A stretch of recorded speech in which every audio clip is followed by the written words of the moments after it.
Welcome to On the Front Line, the Military Rec Show, where we spotlight the leaders and innovators dedicated to enhancing recreation, readiness, and quality of life for military communities around the world. Hosted by John Prue, this episode features Dr. Kathleen Perales-Jackson, a retired U.S. Army Corps of Engineers research biologist and a pioneering force in military recreation. Kathy shares her journey from marine sciences to national leadership, helping shape military recreation programs, professional development, and the creation of the Armed Forces Recreation Gold Medal Award. Her story is one of leadership, advocacy, and lasting impact. This is On the Front Line, powered by the DPRS Media Network. Let's dive in.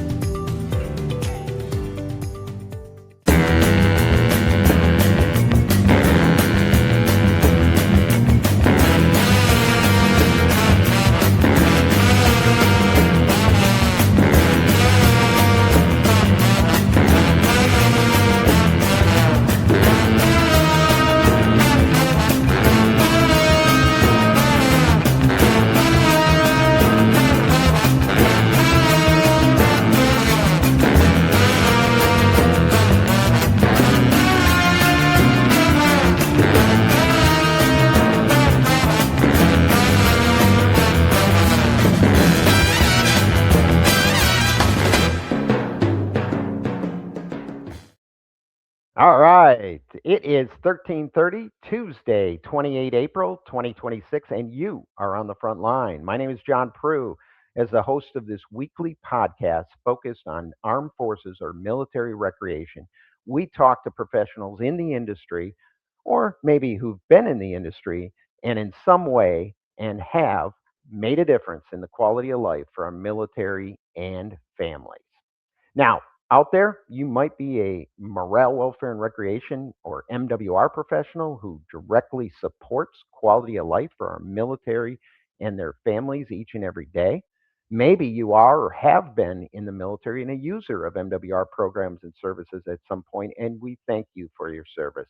Perhaps you're from a business or organization who wants to support our armed forces recreation professionals around the globe. You just might be a public parks and recreation professional curious about that thing called military rec and MWR and what it's all about. Or perhaps you don't fall into any of those categories and you just tuned in. Either way, welcome. Welcome to On the Front Line, the Military Rec Show. We have an awesome show for you today.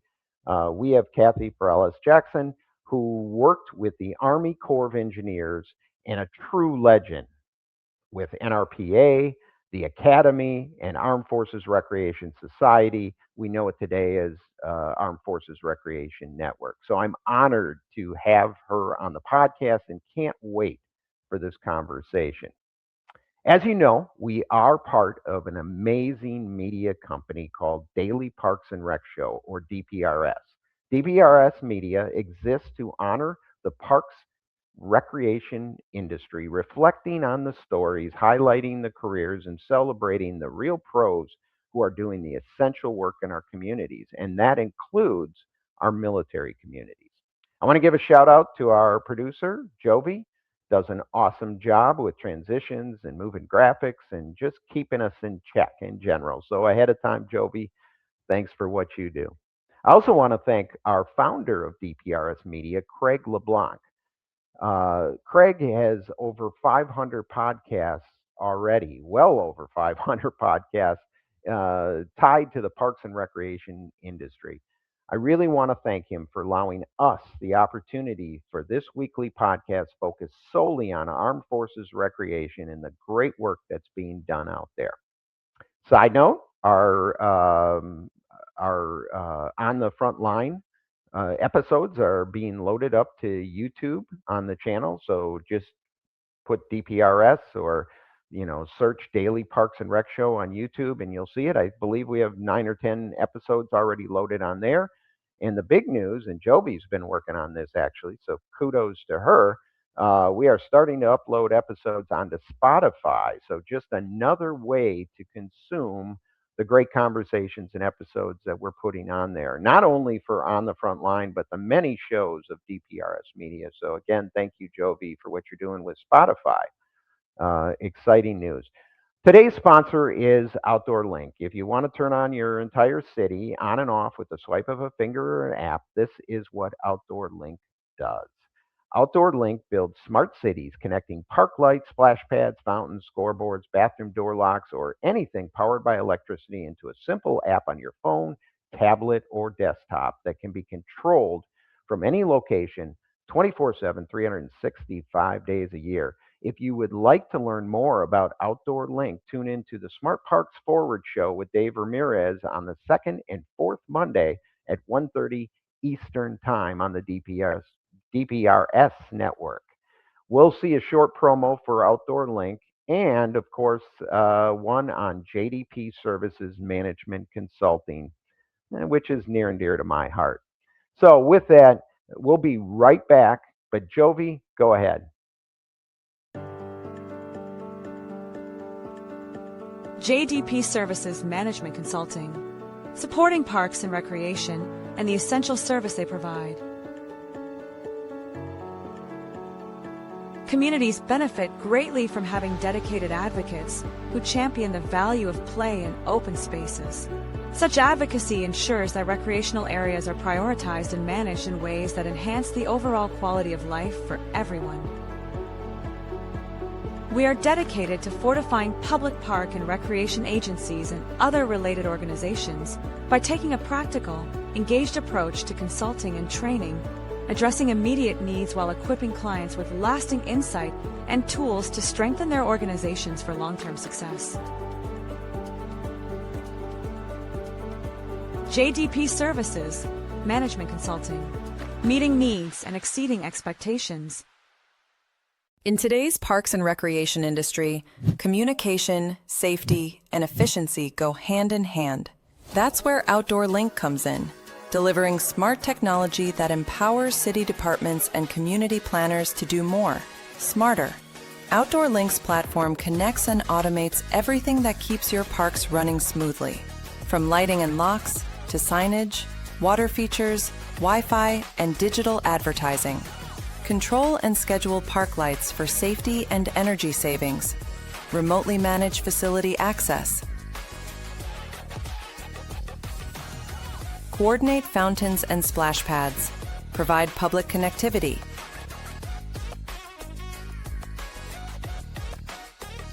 All from one simple, unified platform, giving you real-time control, data, and cost efficiency. For parks and recreation agencies, that means safer spaces, smarter resource use, faster responses, and stronger community engagement. And behind every great park story is great infrastructure. That's why Outdoor Link proudly supports DPRS Media Company, helping the daily Parks and Rec show amplify the voices of professionals shaping our communities every day.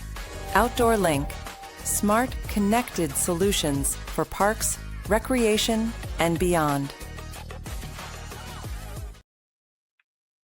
All right, welcome back. Jovi, why don't we go ahead and bring up the slide deck? I want to go through what we typically start with is what's happening around the world with Armed Forces Recreation or MWR programs across the services. One to highlight, I'm not specifically going to call out any of these specific locations. These are from a variety of bases and a variety of services. And again, kind of the last chance to recognize Month of the Military Child. We're just wrapping up April, and it's been a great month. You've known on previous episodes, we've highlighted some of the great stuff we did. We had last week. I think we had some great pictures from Purple Up Day on the 15th, and just the amazing programs and the recognition for our military children who actually deserve it. And I love to see this year that there was a few bases that really connected with their outside communities. The local school district, the city, the local parks and rec district, and had true recognition for Month of the Military Child well outside the gates of our military bases, and rightfully so. That's a great thing. So anyways, Month of the Military Child wrapping up, and just a few more pictures from the cool events that have been going on around the world. Okay, want to highlight this again, once again, Navy Esports doing some great stuff. They've got some tournaments coming up. Right around the corner here this weekend, and they've got some great prizes. They've got a great sponsorship with USAA, and they are on Twitch. So, much as we have people that want to play in these tournaments, we get a ton of people tuning in just to watch the competition on Twitch. So, even if you're not a true gamer or a gamer that can compete at that level, you can check out the action on the information. Obviously, you can get all this information if you go to our social media sites, which I'm going to talk about in a little bit. But very cool from Navy Esports. And then I talked about this last week, but in honor of Month of the Military Child, NRPA launched a skill builder program that they have, talking about collaborative ways that public parks and recreation agencies and military bases can basically support our military families that are out there. Not everybody lives in military housing. Not everybody lives within a fence line. They live out in our communities, in and around some of our bases, and quite frankly, in communities all over the country.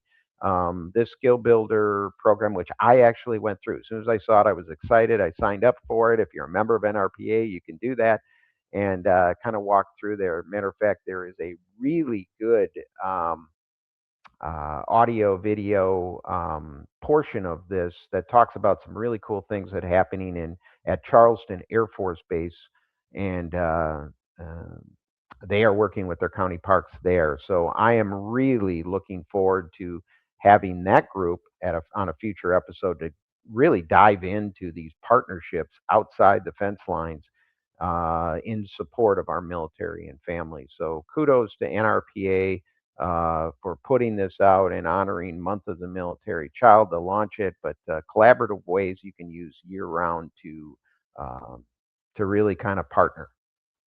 Okay, as we mentioned, Spotify, a little plug for their shows going up. Jovi's doing the hard work on this one, but again, we're going to be on Spotify, and I've been told by many people, hey, I drive in the car. That's where I listen to my podcast. How can I get your podcast, in a format that I can listen in the car? And this really is going to work for them. So we're super excited to be on Spotify.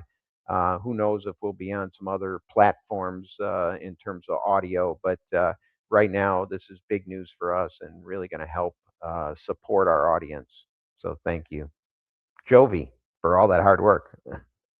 All right, and as I mentioned, Armed Forces Recreation Network, we are, always supporting them. A lot of our Armed Forces Recreation professionals, and frankly, there are many other people that aren't necessarily MWR folks that are in this network within NRPA. You can join any network, but if you want to get involved, on the left, really kind of QR code for our monthly meetings, easy registration through NRPA, and in the middle, our Facebook, which is our biggest social platform. We get anywhere from 150 to 160 posts or reposts every single month.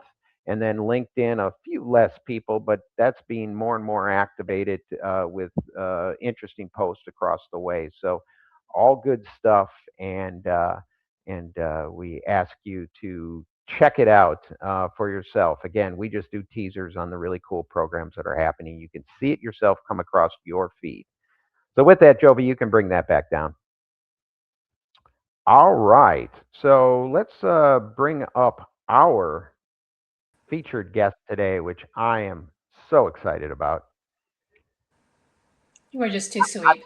I'm going to introduce you, and I know you said you didn't need it, but Dr. Kathleen Perales-Jackson, retired research biologist for the U.S. Army Corps of Engineers from the Engineer Research Development Center. Kathy, welcome to the Frontline. Thank you. You're doing amazing, John. You just blossomed since the time I met you as a young child, I think, back in the early days of MWR. I had nowhere to go but up, right? Kathy is a true legend when it comes to NRPA, the American Academy for Park and Recreation Administration, and the Armed Forces Recreation Society. Again, we know it today as the Armed Forces Recreation Network, but the society was much bigger and bolder and did lots of things back in the day, and we're going to talk a little bit about that, but truly a legend. So let's dive in here because we got a lot to cover here today.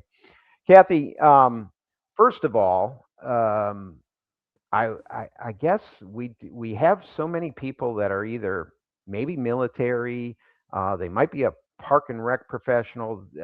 Definitely a lot of people were or somewhat tied to MWR across one or other of the services, and you've got a strange connection. I don't know that we will ever have anybody on that's from representing the U.S. Army Corps of Engineers. So before we get into all your NRPA connections, kind of walk us through your career path through the Corps.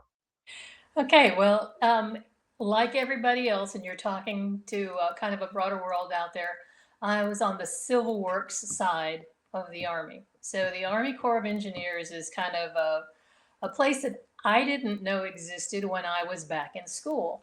I started at Texas A&M at Galveston and got a degree in marine sciences.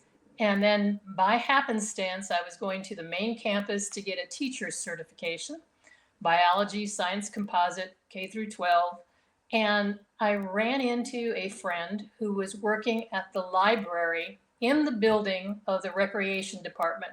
And I saw this sign that said Marine Resource Laboratory. And I said, how do you have marine resources in recreation? And I have a marine science degree. Tell me about this.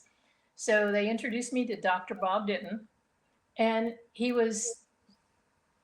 just kind of opened my eyes to what was available. I switched from fish to fishermen so that we kind of started doing research in that area. So I didn't have to deal with dead fish every day. I could do, fishermen could be alive. Yeah. And so Dr. Ditton encouraged me to apply to graduate school.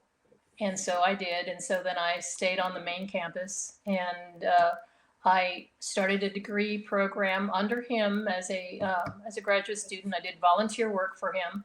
And then I picked a program that A&M had that required a 6-month internship.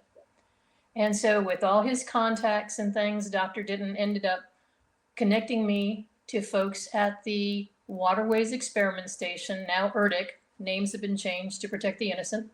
And so I did a 6-month, it could have been that or a Sea Grant in DC. And so I needed 6 months. And so the experiment station, Bill Hansen and Scott Jackson called me and said, would you do 6 months here? So I said, sure. So 6 months turned into another 6 months, turned into another year. And then they couldn't renew my contract anymore. So they hired me. And so then I learned, and it was like, well, what is this Corps of Engineers in freshwater and recreation? I just, because from the marine environment to this, it wasn't in my view line. And then because it was the experiment station, it's a research facility for the Corps of Engineers. And so it was important for me to start looking at what is the R&D element associated with that. And what do I need to do? Because I hadn't finished my master's degree, and I was still working for them. They helped me do that. I had projects to be able to research, got that degree done, but they encouraged me to do other things. And part of that other was professional development. And so here comes NRPA. Here comes the idea of doing presentations, teaching what we did in the Corps at events at Congress, getting on that kind of that treadmill associated with how we do that. And our sponsor from Washington, D.C., Darrell Lewis, was an avid NRPA person, also in the academy. And so he One of those things that Daryl did is he would have national meetings at NRPA. So besides having the national meetings we had with the Corps, we would have those meetings. And so we would meet people from that we wouldn't see otherwise. The Society of So, Park and Recreation Educators. so Kathy, this is kind of almost as a research biologist, this is kind of almost outreach for you. Yes. Connecting with other groups, and you think of a researcher and you're not really thinking, okay, they're outreaching with different groups, but it looks like you kind of took on that mode. We were early adopters of a lot of the research that we learned at NRPA. We did benefits-based management, we did economic impacts, and so then we came back and did economic impact studies within the Corps and did other things. So we would consider the training that we got through NRPA was kind of an early adopter program. We worked a lot with the different faculty that we would meet through SPRE, the Educators Association.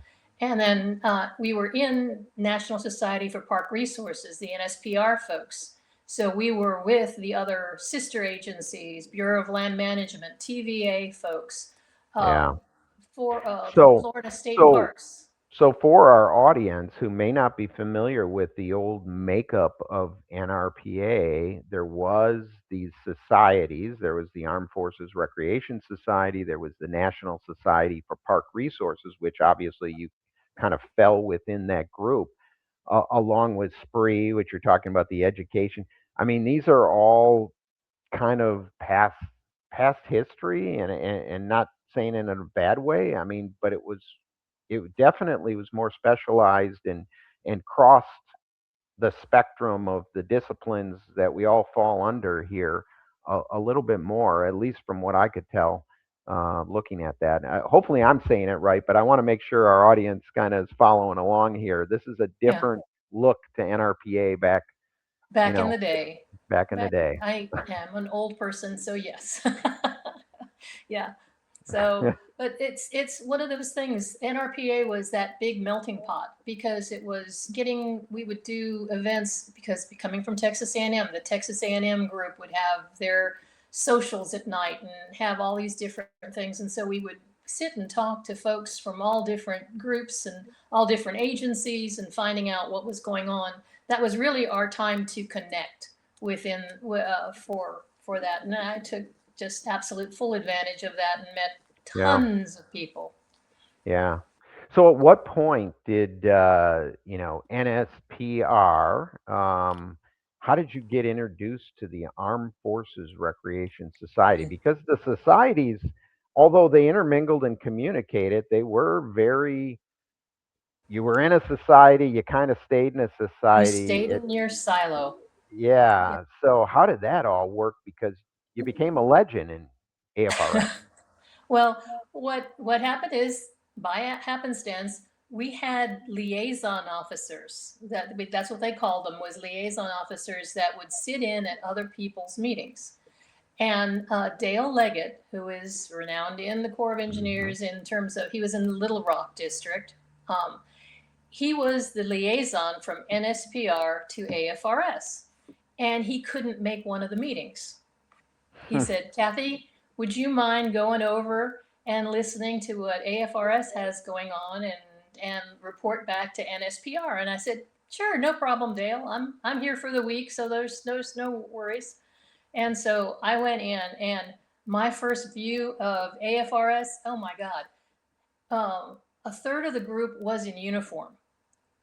All the meetings were being recorded, and they were taking notes and minutes, a whole lot more formal than anything we had been doing at NSPR. So it was like, I just kind of sat in the back. So that first meeting you were sitting in was actually one of the AFRS's PTIs at conference? No, actually it was a board meeting. It was just a board meeting. It was a board meeting, yeah. And there were, I'd say, at least 3 uniformed officers in there. And there was a lot of, control, and it was like, oh, this is just like the office, back. The Civil Works office was a little different. We're mostly civilians in the Corps of Engineers, but we had a kind of a vast mission. So Yeah. Recreation was a very small part of that Corps of Engineers thing.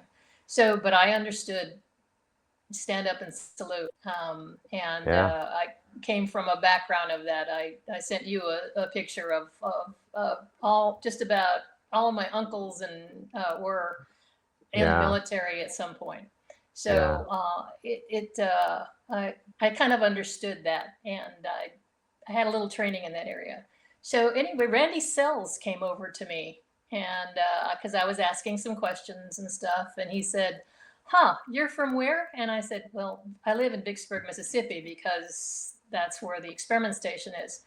And he said, "Huh, we're going to go to Congress at the next meeting in a few months, and we need somebody from Mississippi to write the letter to that congressman who's on the Armed Forces Committee. Will you be willing to do that?" And I went, I'm not sure I can." He goes, "Oh, yes, you can." And so I found my attorneys at the experiment station, got it all approved. You couldn't just go off and do that. Yeah. But Yeah. then I found out, oh, yes, you can. You're not in your role, you're in that board of directors role, you're in that other. So I There's learned some. a lot. Yeah. I Yeah. followed them around all day on Capitol Hill, listened to what they said, and ka-ching, the lights came on. The one story I will say is the staffer for the congressman from Guam made the Mm. comment that her congressman, her representative, knew what it was like to be single on the other side of the world and without family and without things around, that he understood MWR. Yeah. And it was like, I get it. I get what they're talking about now. And so the light went on for me. And after that day of going around with folks and Randy shepherded me around to everything, he said, "Why don't you run for office in AFRS?" And I was like, "Huh?" And so he kept on me and kept on me. And so I did. And you guys voted me in. And I went crazy because it was just I was going on long term training. I was doing this. I was working on my doctorate at that time and, trying to figure all of this Yeah. stuff out. And there was this whole big world of military recreation. And I went, huh, Corps of Engineers, U.S. Army. Yeah, we're connected. And so, but we didn't have that relationship other than that. So this kind of blossomed, I guess you could say, because after I came back from long term training, I was able to go to a conference that was called Emerging Leaders. It was tied to the senior leaders. Mm-hmm. The Lieutenant General Joe Ballard had just been appointed to our new 3-star Corps of Engineers director. I was at this Emerging Leaders where there were 50 of these people representing the Corps. I was representing the experiment station. I was able to do a presentation in front of him. And so after he'd only been the chief for a week at that meeting. And so it was Kitsmas, I guess you could say, or just the happenstance of the day. Yeah. And so after that, I was getting ready to become the president of AFRS at that same time, going Okay. from second VP to VP. So time Time out. out. Well, I have to chuckle, and I'll Okay. interject. I don't want to take away from your story, but one, Randy is the ultimate recruiter. He I is. came in. One, the AFRS network was huge. The amount of positions and areas, and back in the day, there was regional territories of NRPA, so we had to have representation. So I think he was my training instructor for some class, and pretty soon he's asking me if I want to be the regional rep of the Midwest area or whatever they called it in NRPA, and I'm like, yeah, I guess so. But just anybody that knows Randy, ultimate recruiter, very Ultimate. personable guy, but really made a difference. Really made a difference in AFRS during that time period when he was there running the PTI and obviously I think he's a two-term president as well. I mean, he's so influential in what happened during that time frame throughout the 90s and even into the early 2000s.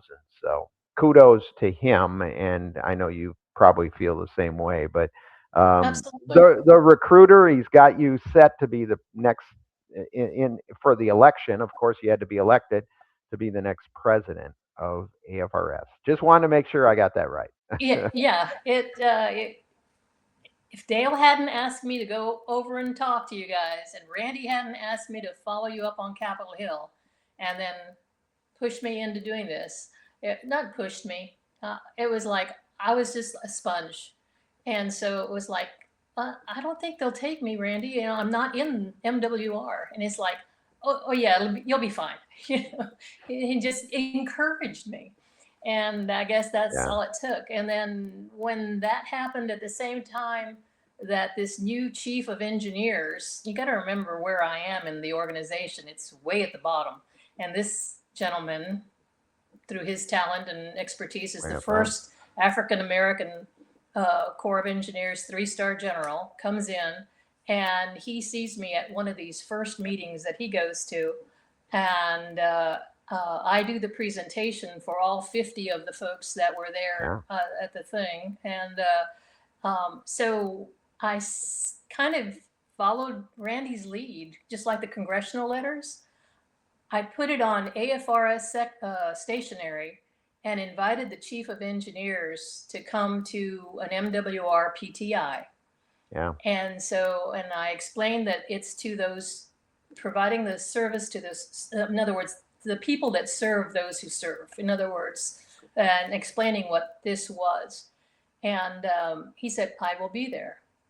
And then I saw him at another event, and he looked at me and he said, I don't know. He says, I said, I will be there. And when General Ballard says, I will be there, then you've got other staffers coming at you, and, Oh yeah. and you will make that happen. Yeah. And of Exactly. course, it was Miami. The hurricane came, Oh yeah. but that was the year of my presidency was the hurricane in Miami. But the thing was, it was great, and you'll it was General Ballard was coming in. Dean Tice came in, who was also retired lieutenant general, who was the CEO of NRPA at the time. And so Dean was just chuckling that I had been able to pull it off to get the Corps' 3-star general to show up at NRPA at a PTI. And as part of that benefit, I got to write his speech. And so I brought him back to, in that speech writing, I made it a point for him to be able to be a grandfather, to take the kids fishing and those kinds of things. And I think I don't know how much it touched General Ballard, but it made a difference to him and his staffers. I mean, they had to approve all the paperwork and stuff and the speech beforehand. So it was like they made the connection. He made the connection. And he started to see the Corps' recreation program as that MWR asset for America and for the American people, because the Corps' civil works mission brings us to navigation and hydropower and flood control and regulatory and all these other things. But recreation is such a small portion. But it's the part where the American people touch the Corps in recreation and in economic impacts and all kinds of things. So it's like they started getting it. And then after that, the command, I felt we had kind of hit a watermark on how our group was perceived in DC, to be able to get them to those events. Yeah. It just it changed my life. Yeah. So Absolutely. AFRS changed me. Yeah. So And led you down the path of getting involved with NRPA at a deeper level and academy, which we're going to come back and talk. We're going to jump away for a couple spots, but we're going to come finish this conversation, because if you haven't found out already, this is why Kathy Perales-Jackson is a legend in this industry. So we're going to hear more from Kathy. We'll be right back after these spots. It started with a shared purpose, a vision to bring people together, to inspire, to learn, and to lead. And at CPRS Conference 2026, that vision came to life. From every conversation to every connection made, this wasn't just an event, it was a community in motion. Ideas were challenged, perspectives were expanded, and leaders stepped forward, ready to shape the future of parks and recreation. At DPRS Media Network, we had the privilege of capturing it all. The passion, the innovation, the stories that deserve to be seen and heard. Because these moments don't just stay here, they ripple outward, into communities, into programs, into lives. To the organizers, the speakers, the partners, and every single attendee, thank you. For showing up, for sharing your voice, and for being part of something bigger than all of us. This is more than a conference. This is a movement. And DPRS Media Network will continue to tell your story every step of the way.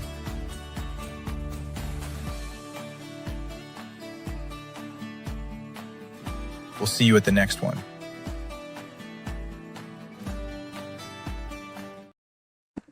All right, we are back. Okay, so you have been you dovetailed and basically got the Corps of Engineers intimately involved with the uh, Armed Forces Recreation Society, sat as a president. I guess we're in the same club together. I chaired the new AFRN many years after you left, but we're in that same prestigious club of leading the group, so that's awesome. But that led to a bigger role in NRPA for you. So Yes. because again, a little different format than they currently have with their leadership, but you became board of trustee, Yes. which is equivalent to the board of directors now, which I happen to be on. Matter of fact, that was the first thing I said when they said, "Would you like to join the board of directors?" I'm saying, Kathy Perales-Jackson was the last one that kind of represented our world on their leadership team, and there was, there's a void, but it's back, and we have a voice on for NRPA. So tell me how that all happened. How did you get to that leadership group for NRPA? Well, again, by happenstance. Well, as an officer at NSPR, I'm sorry, as an officer at NRP, let me try again. AFRS, as an officer, you can be on the national forum. So that is one of the many committees that the board of directors was on. So I kind of got a glimpse of some of those things through when I was that member. And those meetings were open, and there was Pat Harden sitting behind me and, encouraging me to, oh, why don't you go ahead and try and help us, along with this, why don't you, and so I'd be listening, and Randy and Ronnie Miles, and there was a whole group. Ronnie was also on the board of trustees and the board of directors for AFRS. And so he was coming off the board. And so I put my hat in the ring. And after I was past president, I went ahead and ended up getting on the trustees for AFRS. And that was a whole different group of committees. That was a whole different world of things that's there.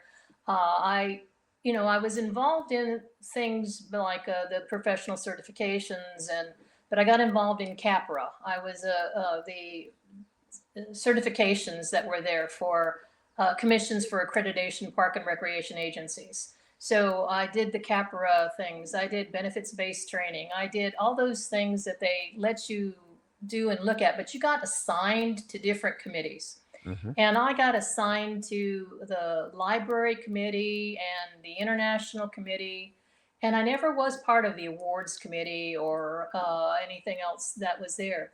Uh, and but the library committee is where I met just all of these people that were just absolutely leaders in recreation. Charlie Hartsoe, Joe Bannon, head of Mm. Sagamore Publishing, um, uh, Ira Hutchinson. There were just part of the national book. There were just names that these were just people that were across the table from you. Tony Yeah. Mobley, just giants in the field of recreation. And so when you're in that group and that working group, they pay attention to things going on. You volunteer for things. And it was Linda Katowski, who was president of NRPA at the time, and uh, Joe Bannon, who was Sagamore. They were both in the academy, and they nominated me to come to the academy. So that was another switch that came on along that way. But every committee, everything that I did during that board of trustees, I tried to take it to the next level. I did it just for the AFRS, but I also did it for the Corps. I was also on the international committee, and I started seeing what they had to offer, and so I became a member of that Congress International, and went down and presented in Brisbane.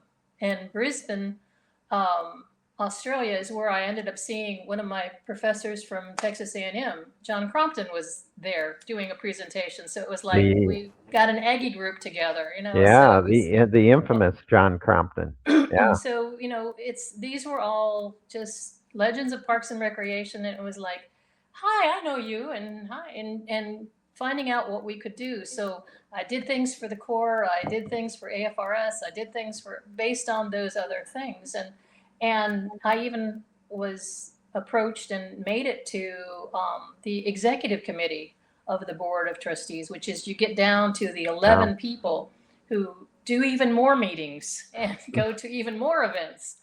And That's big I time. did that Yeah. for a while. And Yeah. so, and then try to figure out where we can connect more of the dots. And so I was just, again, I guess, charmed, or as they say, Forrest Gump 2.0, because it was just the right place, the right time, and Yeah. trying to figure all of that out. And so in that process, on the board of trustees, it's like that is what got me to the academy. Yeah.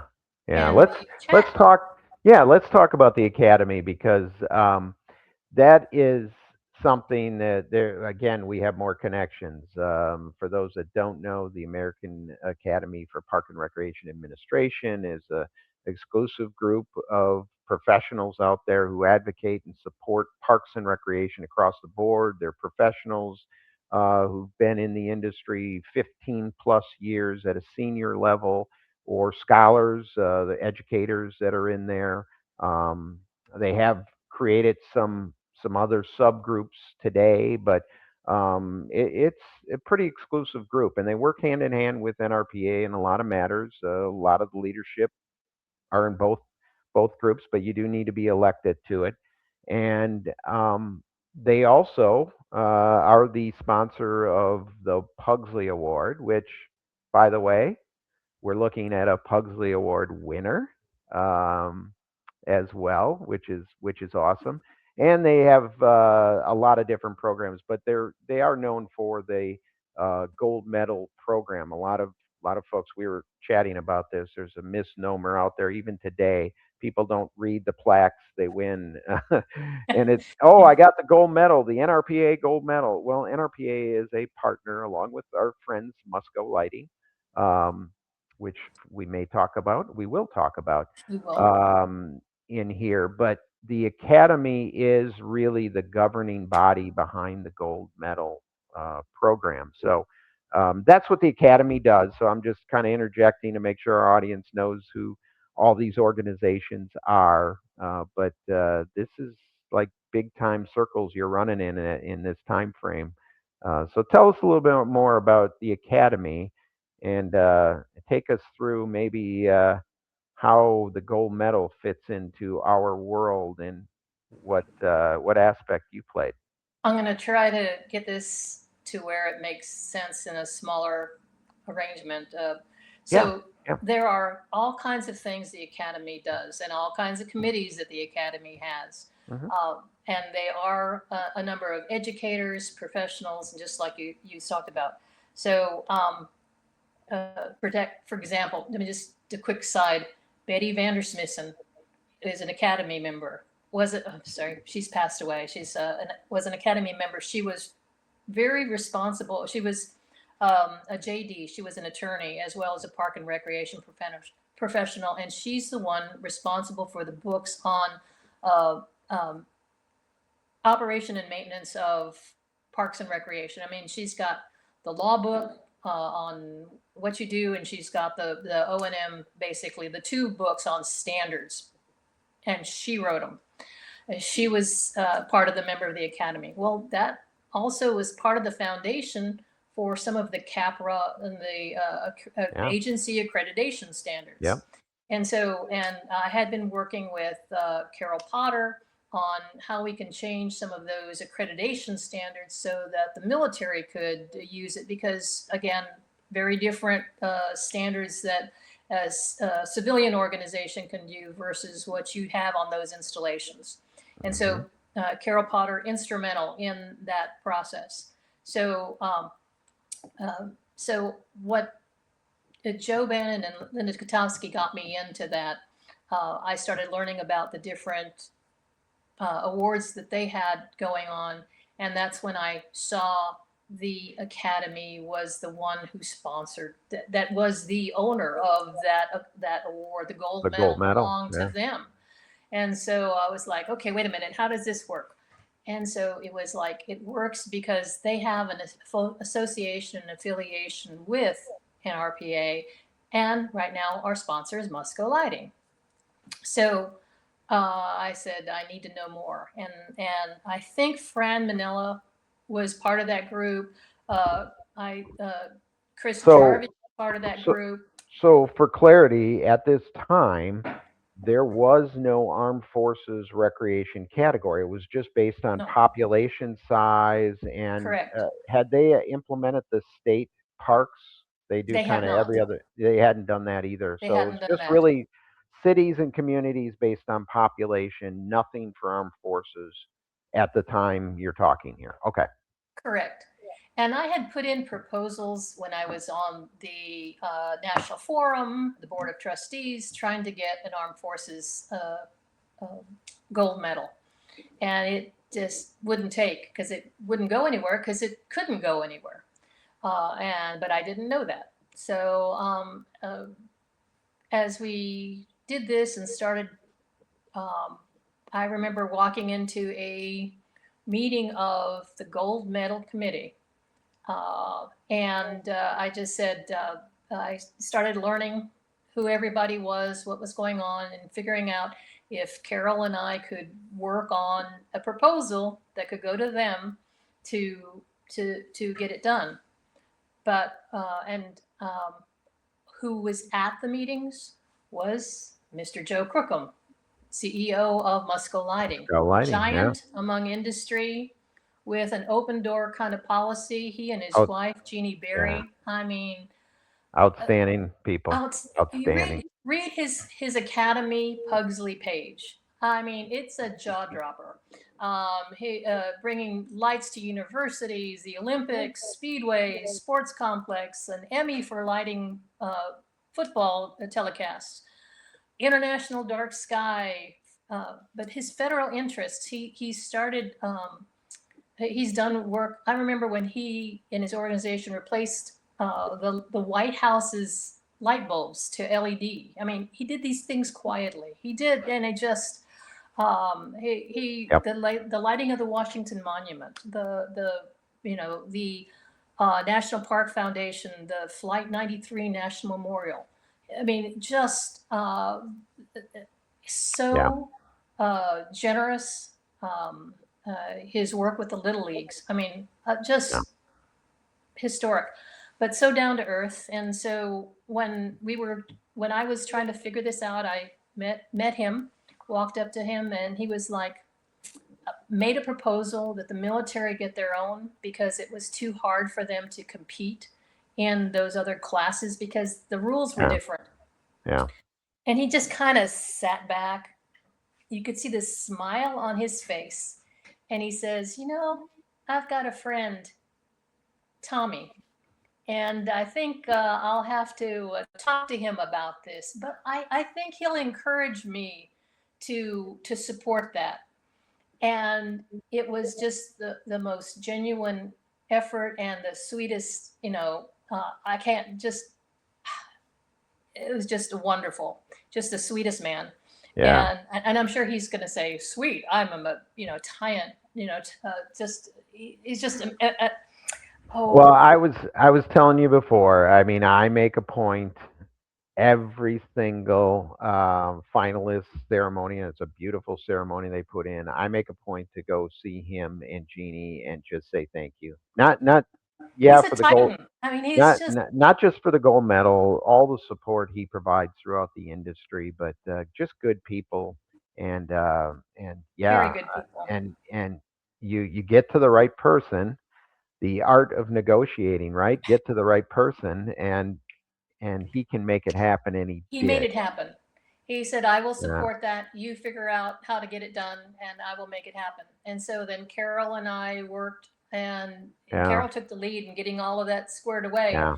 to get Kudos, the CAPRA standard kudos to Carol Potter, who was up at OSD, in the Pentagon. and she's a legend as well. She has done tremendous work, and was so supportive on a lot of different matters within AFRN, coming in there, whether it was resiliency, inclusion, and recreation. So again, I need to get Carol on the on an episode and and talk to her. And I will say that I'm happy to say I was the nominee. I nominated Carol to the Academy. Nice. So that's Nice. And then That's Carol great. nominated you. So we're there's a very Yeah, nice, we're a very loose nice connection. So let's take it even further. So the first gold medal for Armed Forces Recreation was in what year? 2012. 2012. So, Jovi, why don't you pull up the slide deck? Oh my goodness, who are all these people? Who are those people? So here is another way we are connected, Kathy. you and Carol do the hard work. You talk to Joe, who's on the far right over there, and who was the first military base to win in 2012? It was Naval Station Great Lakes, and I just happened to be the MWR director. In the picture also is Jerry Heeb, who is the N9 and regional rep as well. We both were out in Anaheim, I believe. We received that. And next to me, who's holding that? General Tommy Franks. Yeah. Four-star general.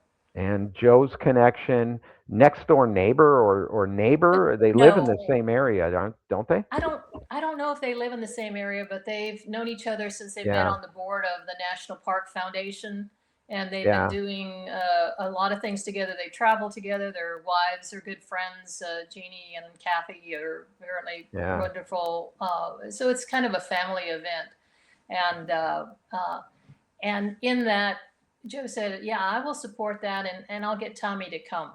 And it's like, it's very nice when we can't call him that. This is General Franks to us, so I've again been blessed to be able to support the command, to get them to support the people that provide programs for their soldiers, sailors, Marines, Coasties, and Air Force folks. It's they understand, and third party recognition, competition, they understand all of that. And so it's you guys doing the hard work on the ground and getting this third party recognition. I mean, Joe Crookham knows that is important in everything to help the morale, to help the whole program and help you secure your own funding down the road, because it says, I am important to this organization in these ways. And that was done. You guys showed the way, and I still have my star from that day. Yeah. And I found it, and I also have your Oh yeah, Naval our challenge Station coins. challenge Yeah. coin. So Yeah, we mimicked the award in a challenge coin, and glad you had one. If not, I would have tried to get you one. I think I might have a few laying around somewhere. But that no, what made that really special for it me, made and it I special told, to me. yeah, it was the fact that the connection between Joe and General Franks was there, but for him to present, because it was the first time they had this award, and he was on stage, and to be standing next to him, it was just like, this is so cool. It was so surreal, and obviously to take that back from Anaheim back to Great Lakes, and it was a weird year too, because I think some of the travel restrictions have been Oh put yeah, into the federal government that year, compliments of GSA, but we won't get into right. that. um, There'll be a lot of eh, that. so there was very few armed forces people in there. We needed special permission just to go because we were a finalist. You don't know if you win until opening ceremony, but to take that back to the team, because it's really a team award. It's an installation award on all the good hard work that's been done, and to say we're the first, I'm super proud of that, and I know my team members who were part of that gold medal certainly are proud of it as well. So awesome stuff. So again, compliments to Kathy, and of course we want to give kudos to Carol Potter for their efforts out there, and obviously Musco Lighting, who made it happen. Absolutely, it wouldn't have happened without him. Jovi, you can take that down. All right, so we've got about 5 6 minutes left, and I want to Okay. get into a couple different things here right now. So I think you're a great example of what it takes to get to the right place, whether it's career, or you're working through associations, professional associations, or just professional development in general. Any good advice for our midterm young professionals out there in terms of how to make the most of it, no matter what Um, their particular job is or what sector they are in? How do you make the most of it? I think one of the things you do is you look at yourself and you say, what are my, and I'm going to go back to the analytics. What's my SWOT? Strength, weakness, opportunity, and threat, basically. And you look at your organization and where are they, and where do you see you can always put in a suggestion box, or, that type of thing. What are those things that you would do different if you were in charge for a day? So figure some of those things out and figure out where your weaknesses are and what's important for you to build your strength. Is it training? Is it certification? Is it what helps see and look at those third party things out there, like an education degree, or those. The world has changed. I mean, and universities aren't the same. There aren't the same programs out there that were when I grew up.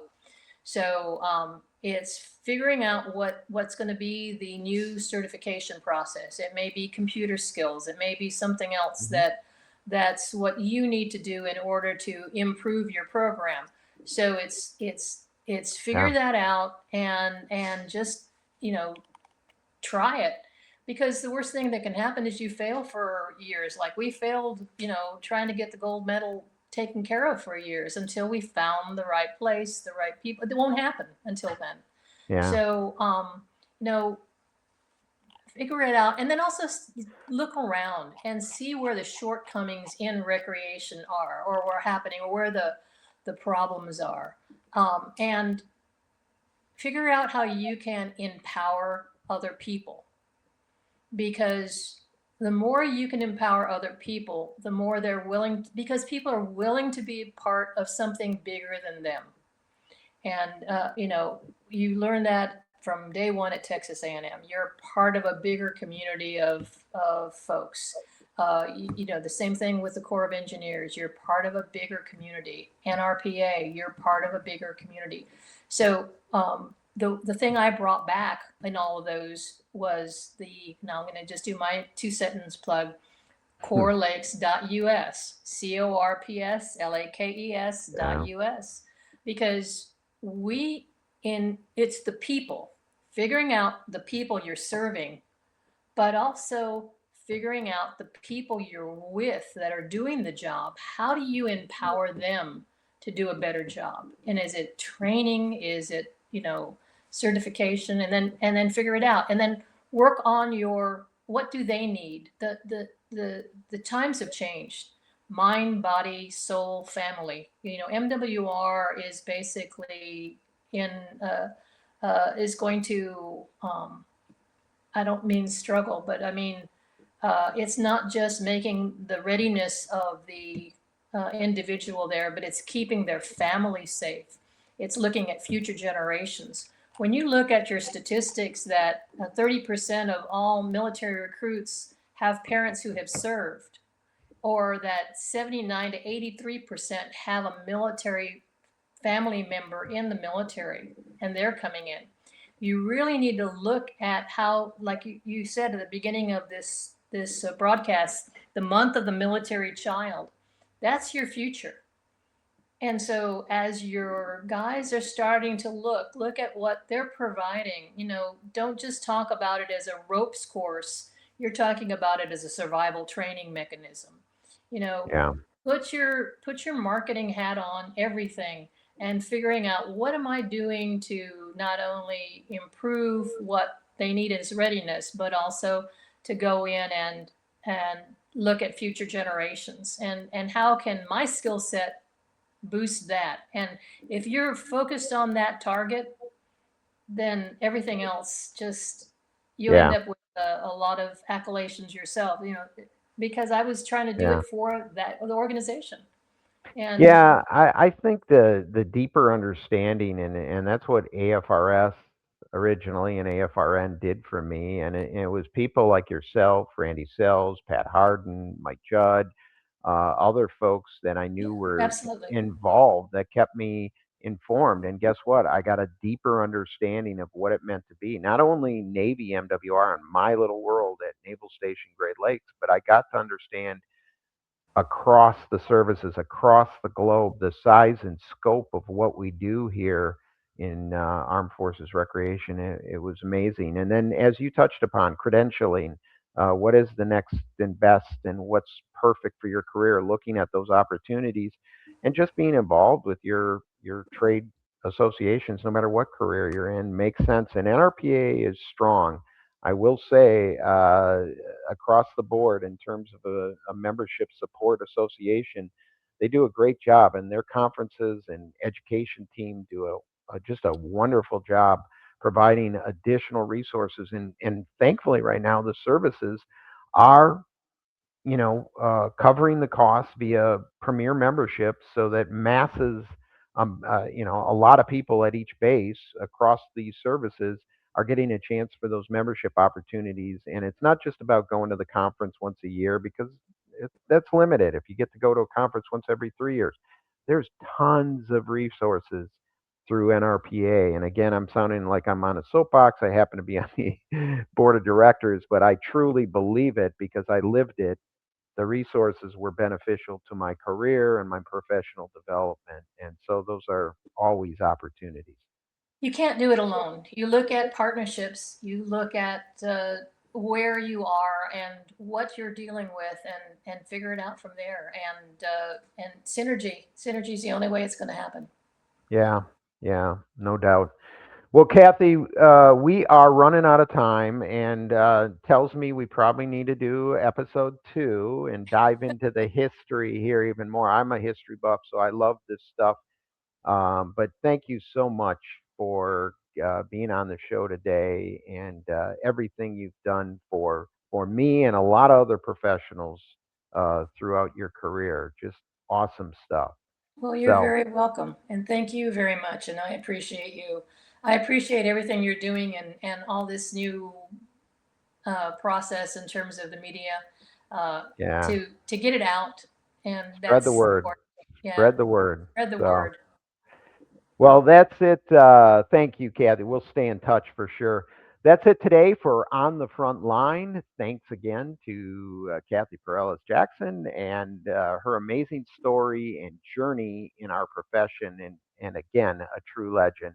We'll be back next week, same time, same place for another great episode. And so, on behalf of all of us at DPRS Media and On the Front Line, the Military Rec Show, my name is John Prue, and we are out here. In the parks and recreation industry, attention is limited, but influence is everything. Every day, thousands of parks and recreation professionals make critical decisions. Decisions on infrastructure, programs, technology, and vendors. The question is your brand part of that conversation? DPRS Media Network was built to answer that question. We are a dedicated media ecosystem focused exclusively on the parks and recreation industry in the United States. Through a network of daily and weekly shows, we inform, connect, and influence this audience. Our distribution spans multiple platforms: LinkedIn, Facebook, YouTube, X, Instagram, plus email campaigns, newsletters, podcasts, and live event coverage. This is not a single-channel strategy. It is a multi-platform media engine. Today, our network reaches over 214,000 connections, including 51,000 on LinkedIn, 64,000 on Facebook, nearly 40,000 email subscribers, and thousands more across podcast and social platforms. While some audiences overlap, our true value is not just reach, it is relevance. We speak directly to parks and recreation directors, program managers, and industry leaders, an audience that is highly targeted and actively engaged. Through DPRS Media Network, your brand integrates seamlessly into this ecosystem. Through sponsored show segments, targeted advertisement placements, podcast features, and host-read promotions, even custom branded content. Not as interruptions, but as part of the conversation. And we don't just operate online. We attend over 15 major parks and recreation conventions each year, reaching more than 24,000 professionals in person. Through live shows, interviews, and on-site media coverage, we position our partners at the center of the industry. Every piece of content we produce is amplified across our entire network. Multiple shows, multiple hosts, multiple platforms. Your message doesn't appear once, it multiplies. This is more than advertising. It is strategic positioning within a trusted media network built specifically for the parks and recreation industry. If your goal is to reach decision makers, build credibility, and stay top of mind, then it's time to partner with DPRS Media Network. Apply for partnership or sponsorship today. Let's position your brand where the industry is already paying attention. Are you a vendor, brand, or service provider ready to connect with the heartbeat of local communities? At DPRS Media Co., we tell the stories shaping parks and recreation across America. Through podcasts, live streams, videos, and newsletters, we reach frontline leaders, city directors, and decision makers every single week. From youth sports and facilities to programming and policy, our audience is your audience. Sponsoring or partnering with DPRS Media Co. puts your brand in front of the professionals who build, budget, and buy for their communities. Launching a new product, growing your presence in public spaces, targeting cities, counties, or departments, DPRS is your trusted media partner. Whether you're in software, turf, aquatics, robotics, smart cities, or special events, partnering with DPRS puts your brand in the story. With commercials, interviews, social campaigns, newsletters, and live shows, we're your media team.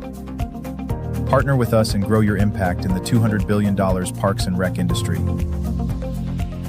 DPRS Media Co. Stories that move parks and rec forward. Your audience is here. Let's meet them.